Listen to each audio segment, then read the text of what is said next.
شیطان کا وسوسہ، پتہ نہیں قبول ہوگی یا نہیں، اتنی دعا تو مانگ چکا ہوں، ابھی تک تو کوئی نتیجہ سامنے نہیں آیا، اور مانگنے کا کیا فائدہ ہوگا؟ کیا واقعی دعا مانگتے ہوئے یہ وسوسہ نہیں آتا سب کو؟ یا یہ مایوسی کی کیفیت نہیں آتی، میری تو نہیں سنی جا سکتی، معلوم نہیں وہ کون خوش قسمت ہیں جن کی دعائیں سنی جاتی، اس لیے چلو کسی اور سے کہہ دیتے ہیں وہ میرے لیے دعا کر دے، اپنے لیے خود کیا کرنا۔ تو شیطان ہمیشہ دعا مانگنے کے عمل میں رخنا ڈالتا ہے، خلل پیدا کرتا ہے، کیونکہ دعا ایک ایسا عمل ہے جو اللہ اور بندے کے درمیان ایک محبت کا تعلق پیدا کرتا ہے، ایک اپنائیت کا تعلق پیدا کرتا ہے، ایک تقرب کا تعلق پیدا کرتا ہے۔ جب انسان اپنے رب سے مانگتا ہے تو اس کا احسان مند ہوتا ہے، اس کے قریب آ جاتا ہے، اور مانگتا انسان کس سے ہے؟ جس پر مان ہوتا ہے، جس پر یہ یقین ہوتا ہے کہ وہ دے گا، جس پر اعتماد ہوتا ہے کہ وہ میرا بہت خیر خواہ ہے، میرا بھلا کرنے والا ہے۔ انسان ہر ایک سے نہیں مانگ سکتا، ہر ایک کے سامنے اپنی ضرورت نہیں رکھ سکتا۔ تو اگر دیکھا جائے تو ایک اللہ کی ذات ایسی ہے کہ جس سے یہ ساری توقعات پوری ہو سکتی، اللہ کے سوا کوئی نہیں کہ جو انسان کے ساتھ ایسا معاملہ کر سکے۔ اس لیے تمہارا رب کہتا ہے کہ مجھ سے مانگو، اس کو پسند ہے بندوں کا مانگنا۔ اچھا، یہ جو دعا ہے اس میں صرف کسی چیز کا براہ راست نام لے کر مانگنا ہی شامل نہیں، یعنی مانگنے کے طریقوں میں صرف ایسا ہی نہیں کہ ہم کہ یا اللہ فلاں چیز مجھ کو دے دے۔ اس کے کئی انداز ہو سکتے ہیں۔ ایک تو یہی براہ راست کسی خاص چیز کا سوال کرنا، یہ بھی بہت اچھا ہے۔ بندوں سے سوال کرنا برا ہے، لیکن اللہ تعالیٰ سے سوال کرنا تو عبادت کا درجہ رکھتا ہے۔ یعنی کتنا پیار آتا ہے نا اللہ تعالیٰ پہ کہ ضرورت ہماری ہے اور ہمارے اس مانگنے کے عمل کو بھی عبادت کہہ رہا ہے، کیونکہ ایک تعلق ہے نا، وہ وقت اس کی یاد میں گزرتا ہے، اس کی طرف متوجہ ہو کر گزرتا ہے، اس لیے وہ وقت بھی عبادت بن جاتا ہے، وہ عمل بھی عبادت ہو جاتا ہے۔ تو ایک تو یہ کہ جیسے ہم سوال کرتے ہیں اللہم انی اسألک کہہ کے دعا مانگتے ہیں، یہ جتنی مسنون دعا میں آپ نے دیکھا ہوگا اسألک برابر سوال کا لفظ ہے۔ لیکن کچھ دعائیں ایسی ہوتی ہیں جس میں سوال نہیں کیا جاتا، صرف اللہ تعالیٰ کی حمد و ثنا کر دی جاتی ہے، جیسے حضرت ایوب علیہ السلام نے کہا تھا انی مسنی الضر وانت ارحم الراحمین۔ یہ بھی دعا کا ایک انداز ہے، مانگا کچھ بھی نہیں، بس اپنی تکلیف کا اظہار کر دیا اور اللہ تعالیٰ کی حمد و ثنا کر دی، مجھے تکلیف پہنچی ہے اور آپ سب سے بڑھ کے رحم فرمانے والے۔ یہ بھی نہیں کہا آپ رحم فرمائیے، کہ آپ تو سب سے بڑھ کے رحیم ہیں اور میری تکلیف آپ جانتے ہیں۔ یہ بھی ایک سٹائل ہے۔ اسی طرح کوئی ذکر کر دینا، مثلا استغفار پڑھنا۔ اب استغفار پڑھنے والے کے لیے کتنی خوشخبریاں ہیں کہ اس کا ہر مسئلہ آسان ہو سکتا ہے اس کی وجہ سے۔ خیر اس میں تو بخشش کی طلب ہوتی ہے، ایک طلب کا انداز ہے، لیکن استغفار جو ہے وہ عام دعا سے ذرا مختلف ہے۔ اسی طرح درود شریف پڑھنا، اس میں اپنے لیے تو آپ کچھ بھی نہیں مانگ رہے ہوتے، نبی صلی اللہ علیہ وسلم کے لیے مانگ رہے ہیں، لیکن وہاں کیا ہو رہا ہے کہ جب آپ ان کے لیے رحمت کی دعا مانگتے ہیں اللہ تعالیٰ آپ پہ 10 رحمتیں فرماتے ہیں۔ یہ بھی ایک مانگنے کا انداز ہے۔ اب درود شریف پڑھنا جو ہے باعث برکت بھی ہے، عبادت بھی ہے، ذکر بھی ہے، اور ایک طرح کی دعا بھی ہے۔ اسی طرح بعض اذکار کے آپ نے کتنے فائدے دیکھیں، صبح شام کی دعاؤں میں آپ دیکھیے آپ پڑھتے ہیں بسم اللہ الذی لا یضر مع اسمہ شیء فی الارض ولا فی السماء وہو السمیع العلیم۔ یہ صرف ذکر ہے، اس میں آپ مانگ تو کچھ نہیں رہے، لیکن کتنی فضیلت ہے اس کی کہ جو شخص یہ دعا پڑھے گا اس کو کوئی چیز نقصان نہیں دے گی۔ اس میں آپ یہ نہیں کہہ رہے کہ یا اللہ میں تجھ سے سوال کرتا ہوں کہ ہر نقصان دہ چیز کو مجھ سے دور کر دے، نہیں۔ پھر اسی طرح اللہ تعالیٰ کی حمد و ثنا کے جو کلمات ہیں، مثلا لا الہ الا اللہ وحدہ لا شریک لہ لہ الملک ولہ الحمد وہو علی کل شیء قدیر۔ عرفات کی حدیث میں آتا ہے کہ آپ نے فرمایا کہ عرفات میں میری دعا اور مجھ سے پہلے انبیاء کی دعا یہ کلمہ ہے، یہ لا الہ الا اللہ۔ اب اگر دیکھا جائے تو اس میں تو کوئی دعا کی بات نہیں، یہ تو صرف اللہ کا ذکر ہے۔ تو یہ بھی مانگنے کا ایک طریقہ ہے، ہم مانگے کچھ نہیں، بس صرف ذکر کرتے رہیں اس کا بیٹھ کے۔ اسی طرح آپ دیکھتے ہیں کہ طواف کے دوران آپ کیا پڑھتے تھے؟ سبحان اللہ والحمد للہ ولا الہ الا اللہ واللہ اکبر۔ اب یہ دعا تو نہیں، یہ تو ذکر ہے اللہ کا۔ تو اللہ تعالیٰ کا ذکر کرنا، اس کی کتاب کی تلاوت کرنا، اس کو پڑھنا، علم حاصل کرنا، یہ ایسے اعمال ہیں کہ جن میں مشغول ہو کر انسان کے لیے کائنات کی ہر چیز دعائیں کرنے لگتی، طالب علم کے لیے بہت سی مخلوق دعائیں کرتی. آپ مشغول ہو گئے کسی اور کام میں، خدمت خلق میں یا علم حاصل کرنے میں، اور اللہ تعالیٰ کی مخلوق شروع ہو گئی آپ کے لیے دعائیں کرنا. عرش والے فرشتے آپ کے لیے دعائیں کرنے لگتے ہیں اگر آپ ایمان لا کر اچھے کام شروع کر دیں. تو اللہ سے مانگنے کے مختلف انداز ہیں، ڈائریکٹ مانگنا بھی اور مختلف عبادات کرنا بھی. اسی طرح وَاسْتَعِینُوا بِالصَّبْرِ وَالصَّلَاةِ، مدد مانگو صبر اور نماز سے. ٹھیک ہے، نماز میں انسان بہت سی دعائیں پڑھتا ہے، لیکن اگر مشکل وقت میں انسان صبر کے ساتھ نفل پڑھ کے اللہ تعالیٰ کا ذکر کرے اور اس کو سمجھ نہ بھی آئے کہ کیا دعا مانگو، کیونکہ بعض پریشانیاں ایسی ہوتی ہیں کہ انسان منہ سے کچھ نکال بھی نہیں سکتا، تو یہ نماز بھی کافی ہو جائے گی. وَقَالَ رَبُّكُمُ ادْعُونِي، اور تمہارا رب کہتا ہے مجھے پکارو. اور پکارنے کے کئی انداز ہیں. دل ہی دل میں پکارنا بھی آتا ہے، چپ کے پکارنا بھی آتا ہے، اونچی آواز سے پکارنا بھی آتا ہے، اکیلے پکارنا بھی آتا ہے، سب کے ساتھ مل کے دعا کرنا بھی آتا ہے. کوئی دعا مانگ رہا ہو تو آمین کہنے سے بھی بات بن جاتی.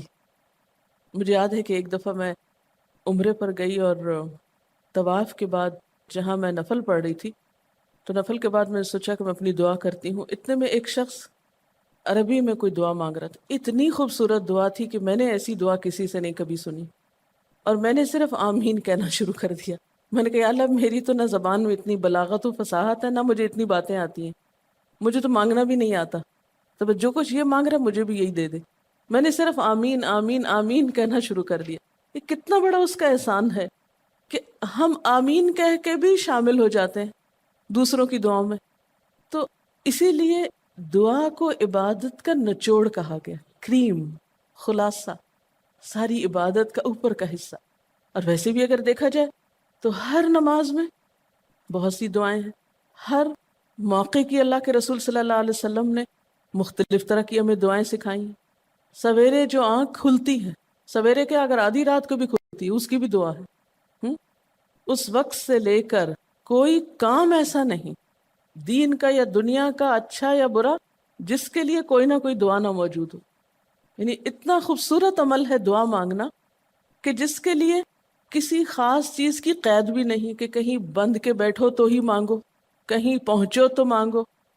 نہیں، کہیں بھی مانگو، دن کو مانگو یا رات کو مانگو، کھڑے ہو کے مانگو یا بیٹھ کے مانگو، چلتے پھرتے مانگو یا چپ کے مانگو، منہ سے بولو بھی نہیں اور دل ہی دل میں مانگو تو بھی وہ سن لیتا ہے. کسی بھی طرح مانگ سکتے ہو، کہیں بھی مانگ سکتے، کچھ بھی مانگ سکتے ہو. اس لیے وَقَالَ رَبُّكُمُ ادْعُونِي أَسْتَجِبْ لَكُمْ، تمہارا رب کہتا ہے مجھ سے مانگو، میں تمہاری دعا قبول کروں گا. اور آپ کو پتہ ہے کہ ربکم یہ صرف مسلمانوں کا رب نہیں، رب تو ساری مخلوق کا ہے. کافر کا رب بھی وہی ہے، خواہ وہ مانے یا نہ مانے. اس لیے قبولیت دعا کے لیے مسلمان ہونا بھی شرط نہیں. اگر کوئی کافر بھی اللہ کو پکارتا ہے، اپنے رب کو پکارتا ہے، تو وہ اس کی بھی سنتا ہے. اور خصوصاً اگر وہ مظلوم ہو، کسی نے اس پہ ظلم کیا ہو، تو وہ فریاد فوراً اوپر پہنچتی ہے، خواہ وہ مسلمان نہ بھی ہو. اس لیے یہ جو دعائیں ہیں یہ آپ سب کو بتا سکتے ہیں، مسلمز، نان مسلم، سب کو سکھا سکتے ہیں، تاکہ وہ اپنے رب کو پکارے اور رب ان کو ہدایت دے. اور پھر آپ دیکھیں گے کہ دعا کے ذریعے جو اللہ تعالیٰ پر اعتماد بیٹھتا ہے، اور اگر وہ خصوصاً یہ کہ جلدی قبول ہو جائے، تو اس وقت جو ایک خصوصی شکر کی کیفیت آتی ہے. لیکن یہ کہ مایوس نہیں ہونا. بات میں یہ کر رہی تھی کہ اس کے لیے کوئی شرط نہیں کہ کوئی شخص بہت نیک مسلمان ہو یا بہت اچھا مسلمان ہو، وہ تو گناہ گاروں کی بھی سنتا ہے. اس لیے بعض اوقات لوگ جب مایوس ہونے لگتے ہیں نا کہ ہم تو بہت گناہ گار ہیں، ہماری نہیں سنی جائے گی، تو انہیں مایوس نہیں ہونا چاہیے. مایوس ہو کے کہاں جائیں گے سننے؟ کس سے مانگنے جائیں گے؟ ان کو بھی پکارنا چاہیے، خواہ کوئی کیسے بھی گناہ میں ڈوبا ہوا، کیسی بھی حالت میں ہو، اور اس کے لیے بھی مانگنا چاہیے. حتیٰ کہ کافر جب تک زندہ ہے، اس کی صحت کے لیے، اس کی ہدایت کے لیے، اس کی خیرخواہی بھلائی کے لیے بھی آپ خوب دعائیں مانگ سکتے ہیں. آپ صلی اللہ علیہ وسلم ابو جہل کے لیے بھی دعا کرتے تھے، یا حضرت عمر کے لیے کہتے تھے کہ ان دونوں میں سے کسی ایک کو تو ضروری ہدایت دے. تو دعا ہر حال میں فائدہ دیتی ہے. ان مصیبتوں میں بھی فائدہ دیتی ہے جو اتر چکی ہیں، ان میں بھی دیتی ہے جو نہیں اتری. دعا تو ابلیس کی بھی قبول ہوئی تھی. اس نے قیامت تک زندگی کی دعا مانگی تھی، اس کی بھی قبول کر لی گئی. اس نے کہا تھا قال انظرنی الی یوم یبعثون، قیامت تک کے لیے مجھے مہلت دے کہ میں انسانوں کو بھٹکا سکوں. تو اللہ تعالیٰ نے کہا جاؤ، تمہیں مہلت دی گئی. اس لیے یہ خیال تو اپنے دل سے سب نکال دیں کہ ہماری دعا نہیں قبول ہوتی. سب کی ہو سکتی، شرط یہ ہے کہ آپ واقعی دعا مانگ رہے ہوں. ہاں، جو غافل دل سے مانگے اس کی نہیں قبول ہوتی، کیونکہ وہ مانگ نہیں رہا، وہ تو بس صرف ایک فرض پورا کر رہا ہے. وہ بظاہر دیکھنے میں مانگنے کا عمل نظر آ رہا ہے لیکن حقیقت میں مانگ نہیں رہا. تو حدیث میں آتا ہے کہ اللہ تعالیٰ غافل دل کی دعا نہیں قبول کرتا. بس کچھ ادب یہ ضرور سکھائے گئے کہ انسان قطع رحمی کی دعا نہ کرے، گناہ کی دعا نہ کرے، غلط کاموں کی دعا نہ کرے، اور پھر ساتھ یہ کہ دعا کرنے کے بعد مایوس نہ ہو، دعا میں جلد بازی نہ کرے، کیونکہ اللہ تعالیٰ نے قبولیت دعا کا وعدہ کر رکھا ہے. استجب لکم، میں قبول کروں گا تمہاری دعائیں. ہاں، یہ ضرور ہے کہ قبولیت کی شکلیں مختلف ہوتی ہیں. بعض اوقات تو انسان کو بالکل وہی مل جاتا ہے جو وہ چاہتا ہے، بعض اوقات وہ نہیں ملتا جو وہ چاہتا ہے، بلکہ وہ دے دیا جاتا ہے جو اس کو زیادہ ضرورت ہوتا ہے. یعنی ہمارا تو علم اتنا محدود ہے نا، ہم ایک چیز مانگ رہے ہوتے ہیں جو ہمارے حق میں کوئی زیادہ اچھی نہیں ہوتی. اللہ تعالیٰ ہمارے لیے ہم سے بڑھ کر مہربان ہے، وہ ہمیں وہ نہیں دیتا بلکہ وہ دیتا ہے جو ہمیں اس سے زیادہ فائدہ دے سکتا ہے. اگر آپ اپنی گزشتہ زندگی کی دعاؤں پہ ایک نظر ڈالیں تو ہم کتنی چھوٹی چھوٹی چیزیں مانگتے رہے ہیں اور اللہ تعالیٰ نے ہمیں اس سے بڑھ کر عطا کیا ہے. ہم سب کو جو اللہ تعالیٰ نے دین کی سمجھ دی یا دین کو سیکھنے کا شوق دیا، ضروری نہیں کہ ہم سب نے یہ مانگا ہی ہو کہ اللہ تو ہمیں موقع دینا اپنے دین کو سیکھنے کے لیے، سکھانے کے لیے. لیکن یہ ضرور ہو سکتا ہے کہ ہم زندگی میں کچھ اور مانگتے رہے اور ہمیں وہ نہیں ملا، یہ نعمت مل گئی اور وہ ہمارے حق میں زیادہ بہتر ہو گئی. اور یہ ہو سکتا تھا کہ ہمیں وہ چیز مل جاتی اور آج ہم اس چھوٹی سی چیز کو لے کر اس کا شوق بھی پورا کر چکے ہوتے، اس کی ساری اٹریکشن ختم ہو چکی ہوتی، کیونکہ دنیا کی کوئی چیز ایسی نہیں جس کی اٹریکشن ختم نہ ہو جائے یا جس کی ویلیو گھٹ نہ جائے، جو پرانی نہ ہو جائے. لیکن قرآن کا علم ایک ایسا علم ہے جو ہر دم نیا لگتا ہے، ہر دم زندگی دیتا ہے، خوشی دیتا ہے، سکون دیتا ہے، ایک راحت ملتی ہے. یہ پرانا نہیں ہوتا. پھر اسی طرح یہ بھی ہوتا ہے کہ بعض اوقات انسان کی کوئی آفت ٹال دی جاتی. آپ مانگ رہے ہیں رزق، تو وہ رزق میں برکت تو نہیں ہوتی مثلا، لیکن کوئی بیماری آپ سے ٹال دی جاتی کہ خدا نہ خواستہ آپ کو اگر مال مل بھی جائے اور ایسی بیماری لگ جائے کہ سارا مال اس میں ڈوب جائے تو مال بھی گیا اور تکلیف الگ. تو اللہ تعالیٰ اپنی رحمت سے آپ کو زیادہ مال تو نہیں دیتے مگر وہ بہت بڑی بلا سے محفوظ رکھتے ہیں، کسی حادثے سے بچا لیتے ہیں، کسی ایسی پریشانی سے بچا لیتے ہیں کہ جس میں آپ کا سب کچھ ہی کھپ جاتا. کیونکہ ہمارے پاس کوئی رائٹ تو نہیں ہے، ہم کو ڈیزرو تو نہیں کرتے کہ ہر وقت ہم امن و امان میں رہیں. ہمارے اپنے گناہوں کی بدولت، کئی بیرونی اسباب کی بدولت کوئی مشکل، کوئی حادثہ، کوئی مصیبت کسی بھی وقت آ سکتی جو دنیا میں مختلف لوگوں پر آتی رہتی. ہم ہر امن ڈیزرو تھوڑی کرتے ہیں، یہ تو اللہ کی عنایت اور رحمت اور نعمت ہے کہ وہ جو ہمیں دیے ہوئے یہ.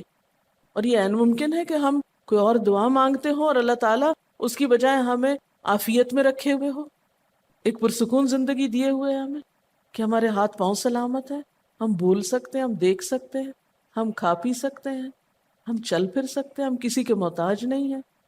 کتنا بڑا احسان ہے اس کا. اس لیے اگر کوئی دعا وقتی طور پر بعینی ہی قبول نہیں ہوتی، بعینی ہی کا کیا مطلب ہے؟ ایز اٹ از، جس طرح ہم چاہتے ہیں، تو بھی کوئی بات نہیں، صبر کرنا چاہیے. لیکن یہ نہیں سوچنا چاہیے کہ نہیں اللہ تعالیٰ دعا نہیں سنتا.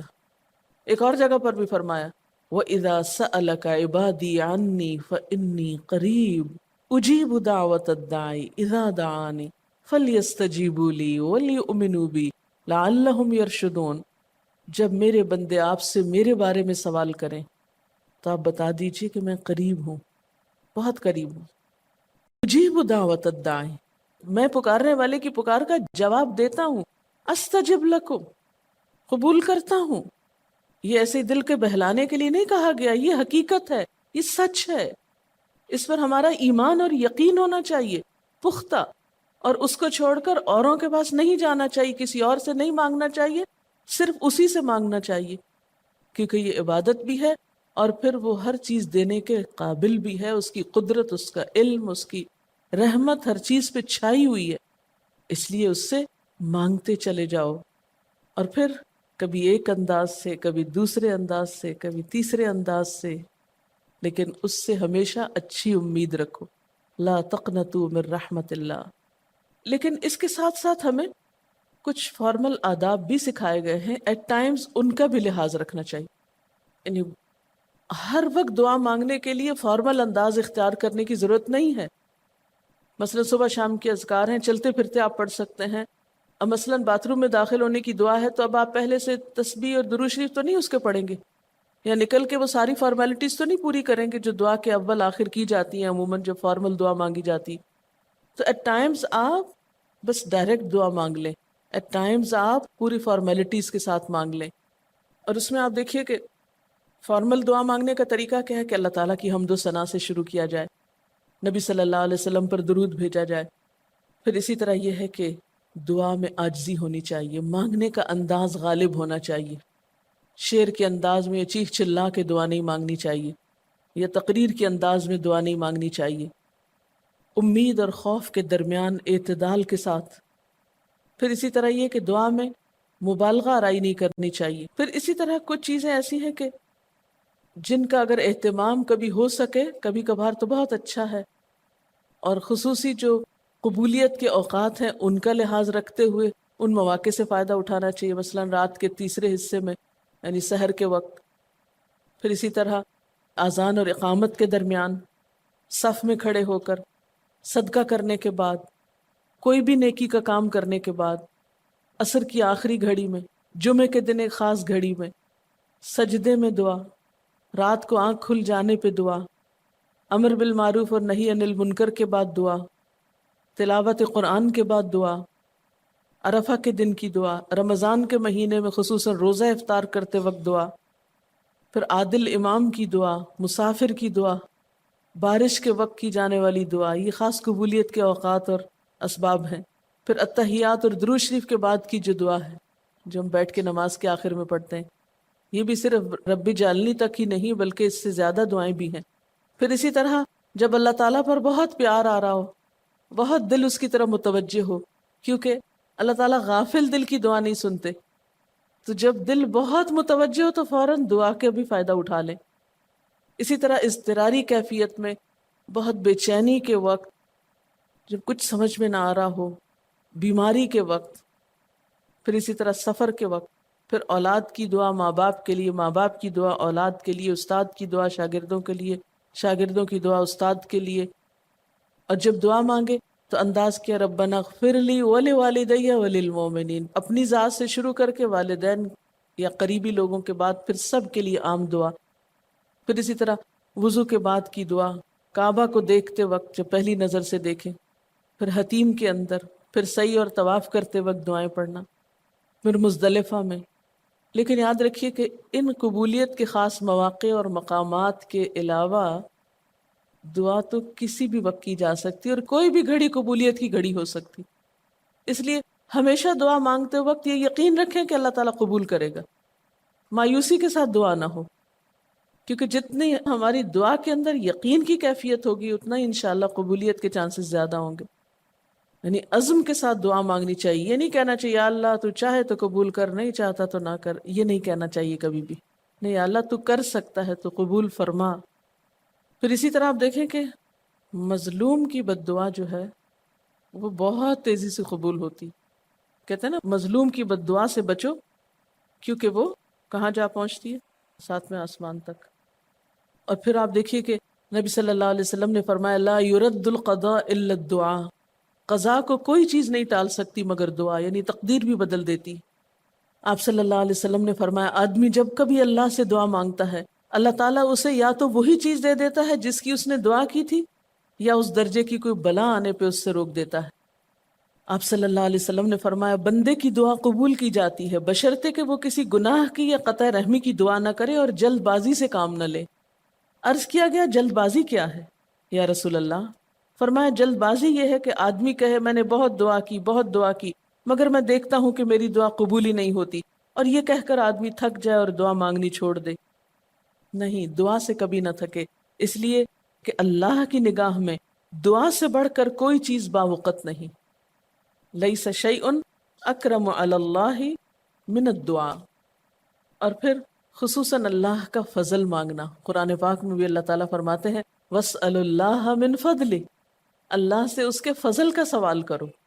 پھر اسی طرح عافیت کی دعا کہ اللہ تعالیٰ ہر حادثے مصیبت تکلیف پریشانی سے بچا کر رکھے، یہ دعا بھی بہت پسندیدہ ہے اللہ تعالیٰ کے نزدیک۔ آپ صلی اللہ علیہ وسلم نے فرمایا دعا ہر حال میں فائدہ دیتی ہے، ان بلاؤں کے معاملے میں جو نازل ہو چکی اور ان کے معاملے میں جو نازل نہیں ہوئی، بس اے بندگان خدا تم ضرور دعا مانگا کرو۔ اور پھر آخری بات کہ تم میں سے ہر شخص کو اپنی ہر حاجت اپنے رب سے مانگنی چاہیے، حتیٰ کہ اگر جوتی کا تسمہ بھی ٹوٹ جائے تو بھی اللہ تعالیٰ سے دعا کرے، یعنی چھوٹی چھوٹی چیزوں میں بھی جب ضرورت پیش آئے تو اللہ کی طرف رجوع کرے۔ وَقَالَ رَبُّكُمُ ادْعُونِي أَسْتَجِبْ لَكُمْ، اور تمہارا رب کہتا ہے کہ مجھے پکارو، مجھ سے مانگو، میں تمہاری دعا قبول کروں گا۔